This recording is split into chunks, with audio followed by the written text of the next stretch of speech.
Halo Tribuners, kembali lagi di Football Time edisi pekan ini bersama saya Claudia Noventa dan saya Elvan Fajar. Akhirnya nih kita kembali ya Mas Elvan, kembali bersama nih. Dan kali ini kita masih akan membahas soal panas-panasnya Euro 2020 ya. Karena memang akan segera digelar nih. Dan akhirnya juga kita akan menatap kompetisi yang digelar 4 tahun sekali ini ya.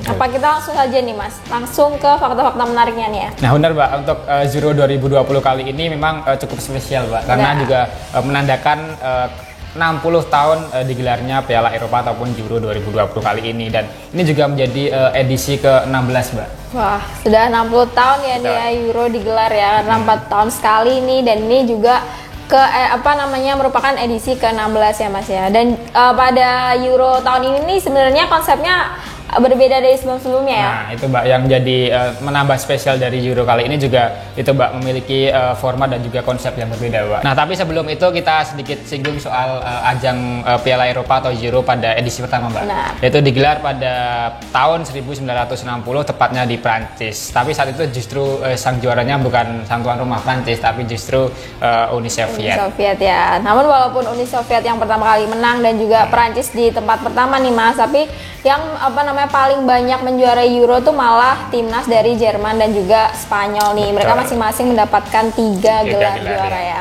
Nah kita langsung masuk ke konsep baru Mbak dari Euro 2020 kali ini, yaitu digelar pada 11 kota ataupun tempat di berbagai negara di Eropa Mbak. Benar. Padahal pada edisi-edisi sebelumnya itu hanya digelar maksimal atau 1 atau 2 negara Mbak. Seperti pada tahun 2016 pada saat itu digelar di Prancis sebagai tuan rumahnya Mbak. Dan ini bahkan ada 11 kota penyelenggara Euro pada kali ini. Ya, dan juga nanti final Euro pada 2020 ini akan digelar di Inggris ya, di London, yang tepatnya di Stadion Wembley yang baru nih, karena sekarang juga masih direnovasi ya. Ya, pada tahun ini memang digelar di 11 negara nih, sebenarnya sengaja masih dilakukan UEFA nih, karena memang untuk memperingati nih 60 tahun Piala Eropa nih. Jadi UEFA menggelar di 11 negara ini dengan tajuk Euro untuk Eropa nih. Dan juga nantinya finalnya akan digelar malah di Inggris nih Mas, tepatnya di Stadion Wembley yang baru karena memang baru direnovasi ya. Dan terakhir kalinya Euro berada di Wembley itu pada tahun 1996, dan saat itu yang memenangkannya bukan Inggris Mas. Siapa? Tapi malah Jerman nih yang berhasil memenangkannya waktu melawan Republik Ceko nih. Nah, untuk lengkapnya yaitu 11 tempat ataupun 11 kota yang menggelar sebagai tuan rumah Euro kali ini adalah seperti yang pertama, yaitu digelar di Baku, Azerbaijan, kemudian di Amsterdam di Belanda, kemudian ada Copenhagen, Denmark, kemudian Abu Dhabi, Hungaria, kemudian ada London, Inggris. Selanjutnya yaitu Roma, Italia, kemudian Munchen, Jerman, Bukares, Romania, Saint Petersburg, Rusia, dan yang terakhir adalah yaitu selanjutnya adalah Glasgow, Skotlandia, dan yang terakhir adalah di Sevilla, Spanyol. Ya, jadi setiap negara nih dari 11-nya masing-masing ada ya stadion yang mendapatkan tempat untuk digelarnya pertandingan ya. Dan juga pada tahun ini nih Euro memiliki konsep yang baru lainnya, yaitu dari segi pemain Mas. Kalau biasanya setiap negara nih diperbolehkan mendaftarkan 23 pemain, tapi di tahun ini nih ditambah 3 jadi 26 pemain nih, karena memikirkan banyaknya kompetisi dan juga memang sedang pandemi COVID-19 kan, jadi memang membutuhkan lebih banyak tenaga. Iya, betul. Nah kita langsung bahas untuk konsep Euro pada kali ini Mbak, yaitu terdiri dari atau diikuti oleh 24 negara peserta dan tergabung dalam 6 grup Mbak. Benar. Nah untuk grupnya sendiri, dari grup A ada Italia, Swiss, Turki, dan Wales. Dan di grup B ada Belgia, Denmark, Finlandia, dan Rusia. Dan di grup C ada Austria, Belanda, Makedonia Utara, dan juga ada Ukraina. Dan selanjutnya Mbak, dari grup D. Dari grup D ada Kroasia, Inggris, Republik Ceko, dan juga Skotlandia. Terus juga ada di grup E ini yaitu Polandia, Slovakia, dan juga Spanyol, Swedia nih. Terus juga di grup terakhir nih, grup F, yaitu Hongaria, Jerman, Portugal, dan Prancis. Dan menariknya lagi nih, grup F ini memang disebut-sebut sebagai apa Mas? Grup neraka ya. Setuju Mbak kalau itu. Karena emang banyak banget ini tim-tim dari negara yang seringkali menjuarai Euro ya, yaitu ada Prancis, Portugal, dan juga Jerman. Nah, nantinya 24 tersebut yang terbagi dari 6 grup akan saling berebut Mbak, saling sikut untuk merebutkan 16 tiket ke babak 16 besar, dan formatnya ataupun regulasinya adalah 2 terbaik dari masing-masing grup dan ditambah 4 dari juara 3 terbaik untuk maju ke babak 16 besar. Nah, dari 24 klub yang akan bertanding sikut-sikutan ya Mas ya, memperebutkan tiket babak 16 besar nih, ada tim debutan nih Mas. Ada dua nih, yaitu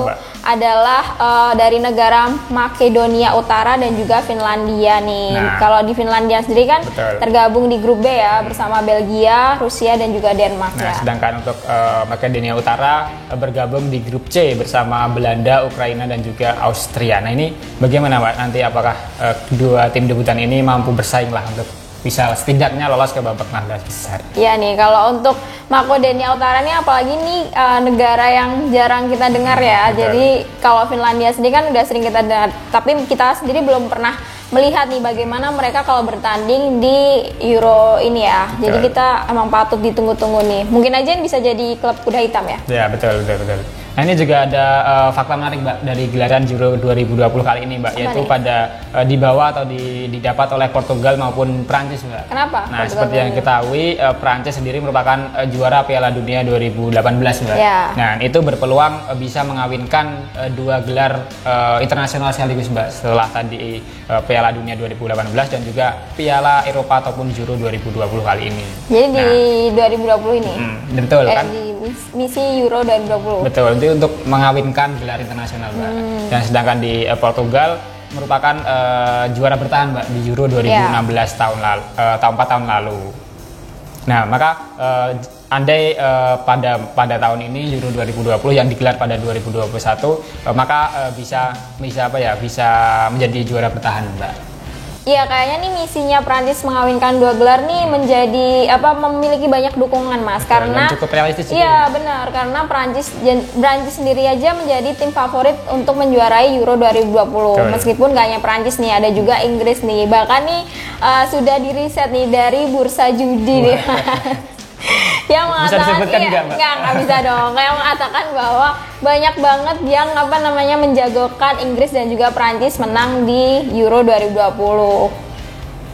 Tapi saya sendiri memiliki pandangan berbeda Pak dari Inggris dan juga Prancis. Kenapa? Kalau saya sih lebih ke Portugal ya Pak, sebagai juara bertahan dan juga saat ini memiliki skuad yang lebih lengkap. Selain ada Cristiano Ronaldo, juga ada Bernardo Silva, kemudian ada Bruno Fernandes dan juga lain sebagainya. Tapi itu dari segi pemain ya Mas. Kalau dari segi pemain banyak negara juga nih yang memiliki kekuatan bagus kan. Kayak Inggris sendiri, siapa yang nggak tahu bertabur bintang kan. Dan juga finalnya akan digelar di Wembley, dan Inggris sendiri juga memiliki 5 tempat nih Mas yang akan menjadi tempat digelarnya pertandingan Euro, sehingga banyaknya antusias fans tuh katanya sih bisa membuat semangatnya Inggris tumbuh. Dan kalau Perancis sendiri kan tadi mengawinkan dua gelar ya. Selain itu juga banyaknya pemain-pemain bintang juga, ada N'Golo Kante, terus ada siapa lagi?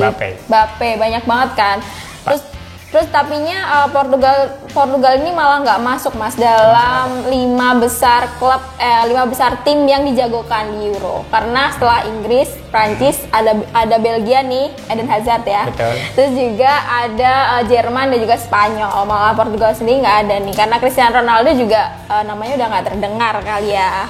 Saya justru lebih meremehkan Spanyol coba. Kenapa? Karena tidak adanya pemain dari Real Madrid. Oh gitu, alasannya Real Madrid ya, walaupun negaranya Spanyol tapi klubnya malah timnya nggak ada pemain Real Madrid ya. Betul, dan itu memang dikait-kaitkan dengan sosok pelatih dari timnas Spanyol sendiri, yaitu adalah Luis Enrique yang merupakan mantan pelatih dari Barcelona. Tapi entahlah. Tapi emang Luis Enrique sendiri nih emang semangat Mas, dan juga dia juga optimis bahwa klubnya ini menjadi favorit di Euro, meskipun dia mengakui Mas kalau anak-anaknya, pemainnya sendiri tuh malah nggak percaya diri di Euro 2020 ini ya. Karena kan memang Sergio Ramos ini Mbak yang merupakan ikon dari timnas Spanyol dan juga Real Madrid absen di gelaran Euro 2020 kali ini. Semua pertandingan ya Mas? Betul, semua pertandingan. Ya, makanya juga nggak tahu nih, tim Spanyol juga memang agak tidak percaya diri meskipun pelatihnya cukup optimis ya. Tapi kita lihat nanti nih. Nah, selanjutnya adalah kurang afdal Mbak kalau tidak membahas soal atau tidak menyinggung soal Cristiano Ronaldo Mbak. Kenapa? Apa hubungan Ronaldo dengan Euro? Meskipun saat ini usia dari Ronaldo sudah tidak muda lagi, yaitu 36 tahun, tapi tetap menjadi pusat perhatian Mbak. Memang di semua kompetisi ini memang Ronaldo selalu menjadi pembicaraan Mbak. Iya, apalagi di Euro ini dia tetap main ya, masih main ya. Dan masih menjadi pemain-pemain tua yang dimiliki oleh Portugal, selain juga ada Pepe. Tapi kan Portugal sendiri kan misinya memang mempertahankan gelar juara ya. Jadi memang tumpuannya ini pastinya ke Cristiano Ronaldo ya. Kalau berbicara Ronaldo tentunya tidak bisa jauh dari rekor. Iya dong, pastinya si bintang ini. Apalagi rekor yang dipecahkan. Nah, ini ada beberapa rekor yang mungkin bisa dipecahkan oleh Cristiano Ronaldo di Euro 2020. Dan satu di antaranya yang bisa dipecahkan oleh Ronaldo adalah menjadi top skor sepanjang masa Piala Eropa, Mbak. Saat ini CR7 sudah mengumpulkan 9 gol.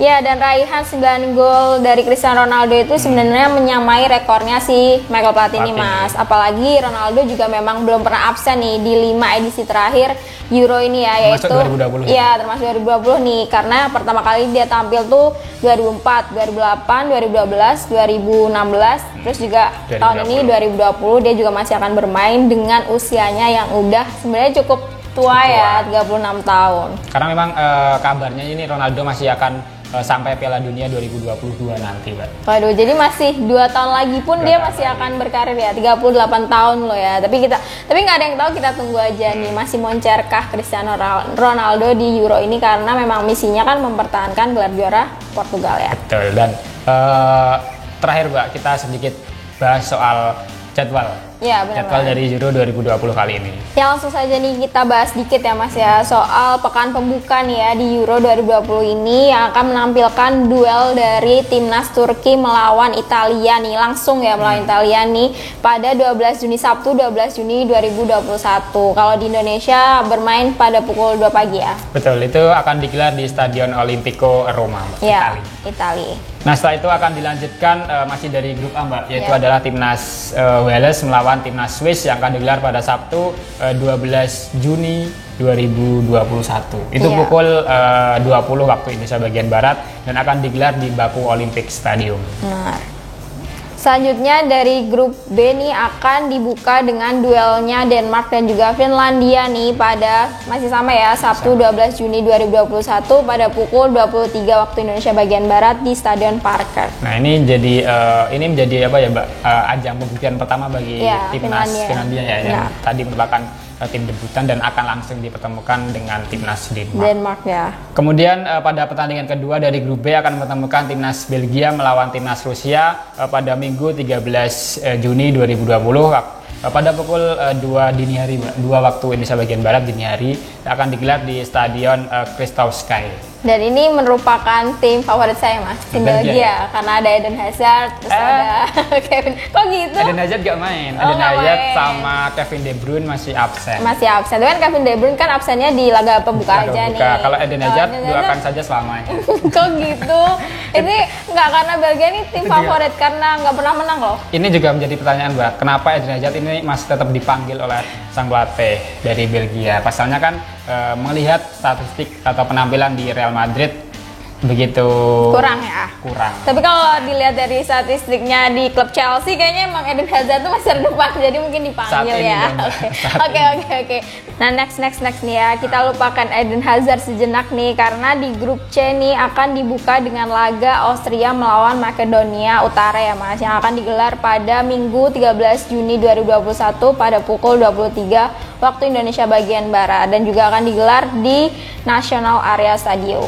Kemudian pada pertandingan lain dari grup C akan menemukan timnas Belanda melawan Ukraina di Amsterdam Arena pada Senin 14 Juni 2021 pada pukul 2 waktu Indonesia bagian Barat. Selanjutnya untuk grup D akan dibuka dengan duel timnas Inggris melawan Kroasia nih, yang nggak akan mudah ya Mas, karena sama-sama memiliki skuad yang kuat nih. Akan digelar di Stadion Wembley yang baru yang sudah direnovasi pada Minggu 13 Juni pada pukul 20 waktu Indonesia bagian Barat. Dan pertandingan lainnya dari grup D mempertemukan antara Skotlandia melawan Republik Ceko yang digelar di Stadion Hampden Park pada Senin 14 Juni 2021 pada pukul 20.00 waktu Indonesia bagian Barat. Ya. Sementara itu di grup E akan mempertemukan Polandia melawan timnas Slovakia nih di Christowski Stadium pada Senin 14 Juni 2021 pukul 23 waktu Indonesia bagian Barat. Kemudian dilanjutkan pertandingan antara timnas Spanyol melawan timnas Swedia pada Selasa 15 Juni 2021 pada pukul 2 waktu Indonesia bagian Barat di Stadion Estadio de la Cartuja. Ya, nah ini yang grup terakhir nih, grup F nih yang merupakan grup neraka ya tadi ya, akan mempertemukan Hungaria melawan Portugal nih pada Selasa 15 Juni 2021 pukul 23 waktu Indonesia Barat di Stadion Franz Puskas ya. Betul. Dan kemudian pertandingan penutup di pekan perdana Euro 2020 akan mempertemukan big match antara timnas Prancis melawan timnas Jerman, akan digelar di Allianz Arena pada Rabu 16 Juli 2020 pada pukul 2 waktu Indonesia bagian Barat. Ya benar, dan pertemuan Prancis melawan Jerman ini mungkin menarik perhatian ya Mas, karena saat ditunggu-tunggu ya, dua tim yang benar-benar ya bisa disebut juga menjadi kandidat pemenang Euro 2020 ya. Selain itu juga adanya nanti nih sebenarnya bukan di pekan perdana sih, pertemuan antara Portugal melawan Prancis ya, karena akan mempertemukan Cristiano Ronaldo dan juga Karim Benzema yang sama-sama pernah memperkuat Real Madrid. Betul, dan juga ada pertemuan antara Kylian Mbappe yang merupakan calon penerus dari Ronaldo katanya gitu. Oke. Kayak itu aja Mas yang bisa kita bahas nih soal serba-serbi Euro 2020 nih. Road to pekan pertamanya ya? Road to pekan pertama Euro 2020. Ya, jangan dilupakan tadi pertandingan perdana akan dibuka oleh timnas Italia melawan Turki. Iya benar, dan patut dinantikan ya untuk. Jadi ini nih sebenarnya Euro ini mungkin menjadi angin segarnya ini ya para pecinta sepak bola Indonesia nih, karena sebelum menjelang Liga 1 akan ada tontonan dulu nih. Betul. Yaitu Euro 2020. Tapi sebenarnya bukan cuma Indonesia Mbak, bahkan dunia, tapi khususnya adalah Eropa. Ya. Nah, itu merupakan karena memang ini juga menjadi jadi setelah tadi kan liga-liga di Eropa sudah berakhir, dan ini ada tontonan baru Mbak, dan levelnya internasional. Ya benar nih, karena setelah liga-liga di Eropa berhenti kan kita disuguhi oleh Euro 2021 ya, terus juga akan berlanjut nih di Liga 1 2021. Tapi ngomong-ngomong nih Mas, dari tadi kan kita bahas Cristiano Ronaldo ya, kok kita nggak bahas Lionel Messi nih, kasangannya? Lionel Messi Barcelona? Iya dong. Wah, salah server Mbak. Salah ya. Itu kan bukan Eropa, tapi benua Amerika, dan itu akan bersama timnas Argentina akan bermain di Copa America. Aduh beda lagi ya, jadi nggak bisa bersaing nih dengan Ronaldo nih ya di Euro ya. Beda dunia Mbak. Oh beda dunia. Oke, itu aja dulu Tribuners yang bisa kita bahas di Football Time edisi pekan ini. Kita akan kembali lagi di Football Time edisi pekan depan yang nggak kalah menarik ya Mas. Yeah. Bersama saya Claudia Noventa. Dan saya Irfan Fajar. Sampai jumpa Tribuners, see you. Terima kasih.